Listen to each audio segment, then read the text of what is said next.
ये वो भाजपा नेता है जिनके ऊपर आरोप लगा है नौकरानी को घर में बंद करके बेरहमी से पीटने का।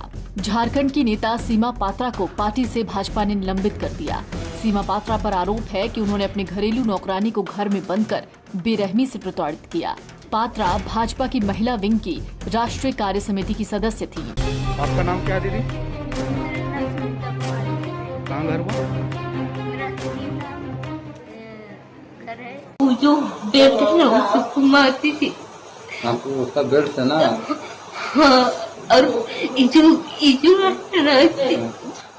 करती थी। आपको कलछी से मारी है। दोस्तों, अगर आप ये वीडियो हमारे फेसबुक पेज पर देख रहे हैं तो यहाँ क्लिक करके फॉलो करें और साथ में इस बेल आइकन पर भी क्लिक करें। अगर दोस्तों आप ये हमारी वीडियो यूट्यूब चैनल पर देख रहे हैं तो कृपया करके इस लाल बटन पर क्लिक करके सब्सक्राइब करें और साथ में इस बेल आइकन पर भी क्लिक करें। नौकरानी पर जुल्म करने वाली बीजेपी नेता सीमा पात्रा की कहानी कैसे सामने आई, आइए जानते हैं। आदिवासी युवती सुनीता खाखा प्रताड़ना केस में बीजेपी के नेता सीमा पात्रा को गिरफ्तार कर लिया गया है। रांची पुलिस ने बुधवार को उन्हें उनके अशोकनगर स्थित घर से गिरफ्तार किया। सीमा पात्रा को पुलिस ने बुधवार दोपहर रांची कोर्ट में पेश किया। इसके बाद कोर्ट ने उन्हें 14 सितंबर तक के लिए न्यायिक हिरासत में भेज दिया। न्यायिक हिरासत में भेजे जाने के दौरान सीमा पात्रा ने कहा कि वो बेकसूर हैं। सीमा के ऊपर SC/ST prevention of atrocities act के तहत केस दर्ज हुए हैं। उन पर IPC धारा 323 जानबूझकर मारना, 325 जानबूझकर गंभीर चोट देना, 346 गलत तरीके से बंधक बनाना और 376 जबरन मजदूरी कराना लगाई गई है। इस मामले में हमने सीमा पात्रा से पति, बेटे और बेटी से बात करने की कोशिश की।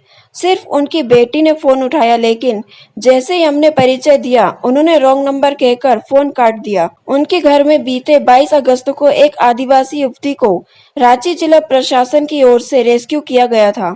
इस बारे में रांची के ही विवेक आनंद बास्के ने शिकायत की थी।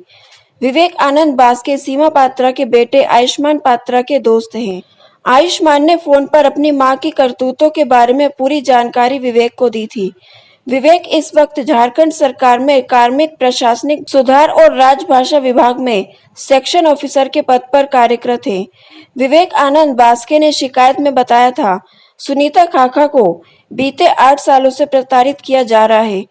वो मरने के कगार पर है। लोहे के रॉड से मारकर उसके दांत भी तोड़ दिए गए हैं।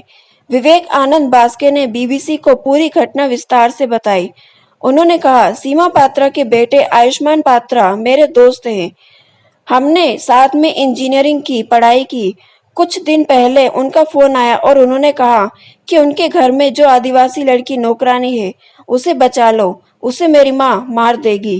वो कहते हैं कि आयुष्मान के फोन के कुछ देर बाद ही सीमा पात्रा का भी फोन आया था, जिसमें उन्होंने बताया कि उनका बेटा मानसिक रोगी हो चुका है, घर में बहुत हिंसा करता है, उसे मानसिक अस्पताल में एडमिट भी कराना होगा।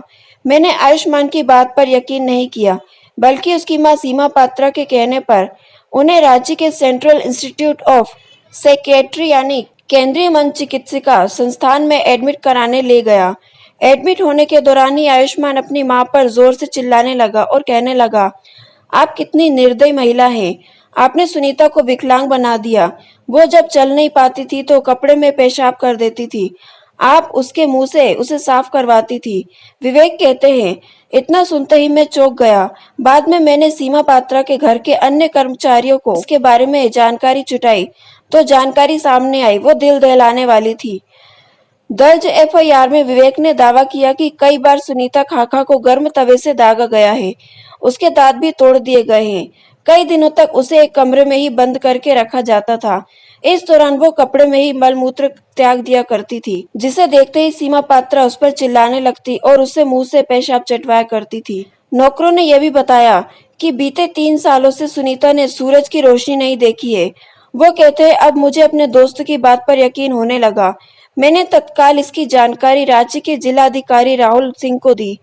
उन्होंने तत्काल SSP से बात कर एक टीम गठित की और 22 अगस्त को सुनीता को सीमा पात्रा के घर से रेस्क्यू कर लिया। इसके बाद उसे रिस्प में एडमिट कर दिया गया। रिस्म के डॉक्टर शीतल मलुआ ने बीबीसी को बताया कि सुनीता की हालत स्थिर है, वो बहुत कमजोर है, फिलहाल उसे दवाई दी जा रही है, लेकिन पूरी तरह ठीक होने में समय लगेगा। डॉक्टर मलुआ ने यह भी बताया कि सालों से प्रताड़ना का सुनीता के दिमाग पर असर पड़ा है। इस असर को कम करने में काफी समय लगेगा। दर्ज एफआईआर के मुताबिक सुनीता सीमा पात्रा की बेटी वत्सला के दिल्ली रहने के दौरान उनके घर में भी काम करती थी। यहाँ भी उनके साथ ऐसा ही सलूक किया जाता था। वत्सला इस वक्त नेशनल थर्मल पावर कॉर्पोरेशन के राजगढ़ स्थित केंद्र में काम कर रही है। दोनों माँ बेटी का अत्याचार यही खत्म नहीं हुआ। दोनों जब भी घर से बाहर निकलती थी तो उसके कमरे में ताला लगाकर जाती थी। अगर वो 2 दिन घर नहीं लौटती थी तो सुनीता पूरे समय भूखे प्यासे ही कमरे में बंद रहती थी। सीमा पात्रा फिल्म अभिनेत्री बनना चाहती है। जमशेदपुर में रह रही वरिष्ठ पत्रकार राकेश कुमार बताते हैं, मैं उस वक्त समकालीन तापमान नामक पत्रिका में काम करता था। ये पटना से छपती है।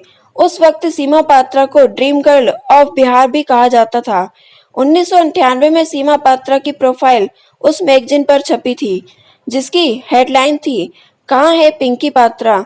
सीमा के घर का नाम पिंकी है। ये वो दौर था जब चारा घोटाले से संबंधित हर दिन नई जानकारी सामने आ रही थी। वो बताते हैं, सीबीआई जांच में बात भी सामने आई थी कि आर.के. राणा, जो कि आरजेडी के नेता थे, वो सीमा पात्रा को मुंबई घुमाने ले गए थे। दावा किया गया कि उस पर लगभग 20 करोड़ रुपए खर्च हुए थे। इन सब खबरों के बीच सीमा पात्रा अचानक गायब हो गई थी। तभी हमने इस हेडलाइन के साथ खबर छापी थी। वही छत्तीसगढ़ के वरिष्ठ पत्रकार आलोक प्रकाश पुतुल कहते हैं कि उन दिनों में पटना से निकलने वाले अखबार जनशक्ति में काम करता था। 1991 में मैं डॉल्टनगंज में चुनाव कवर करने पहुंचा था। हमने पहली बार रंगीन पोस्टर बैनर देखे थे। ये सारे सीमा पात्रा के थे। वो चंद्रशेखर की पार्टी जनता दल से लोकसभा चुनाव लड़ रही थी। हालांकि इस चुनाव में उनकी जमानत तक जब्त हो गई थी। सीमा पात्रा आरजेडी में रहीं। इसके बाद कांग्रेस ज्वाइन किया। 5 साल पहले वो बीजेपी में आई और यहाँ राष्ट्रीय कार्यकारिणी में महिला मोर्चा की सदस्य थी। ये पहला मामला नहीं। झारखंड की आदिवासी लड़कियों की तस्करी सालों से जारी है। वंदना धीर नाम की एक कॉर्पोरेट लाइजनिंग ऑफिसर के घर भी साल 2014-15 में साहेबगंज की आदिवासी लड़की को छुड़ाया गया था। बाल अधिकार कार्यकर्ता वेदनाथ कुमार के मुताबिक उस लड़की को वंदना अपने पालतू कुत्ते से कटवाती थी। जिस वक्त हमने उसे वहां से निकाला, उसके पूरे शरीर में कीड़े लगे हुए थे। वेदनाथ कुमार एक और घटना का जिक्र करते हैं। उन्होंने साल 2012 में लातेहार की एक लड़की को दिल्ली से छुड़ाया था। वो रांची के ही लालपुर में रहने वाले भ्रष्टाचार की बेटी दिल्ली के स्थित घर में काम करने के लिए लाई गई थी। उस परिवार में एक छोटी बच्ची थी जिसकी देखभाल वो करती थी। एक दिन बच्ची उसके हाथ से गिर गई। उसके बाद मालकिन ने उसके हाथ पर कई बार चाकू से वार किया था। दोस्तों, ऐसी वीडियोस और जानकारी आगे पाने के लिए देखते रहिए सच की आवाज। दोस्तों, अगर आप ये वीडियो हमारे फेसबुक पेज पर देख रहे हैं तो यहाँ क्लिक करके फॉलो करें और साथ में इस बेल आइकन पर भी क्लिक करें। अगर दोस्तों आप ये हमारी वीडियो यूट्यूब चैनल पर देख रहे हैं तो कृपया करके इस लाल बटन पर क्लिक करके सब्सक्राइब करें और साथ में इस बेल आइकन पर भी क्लिक करें।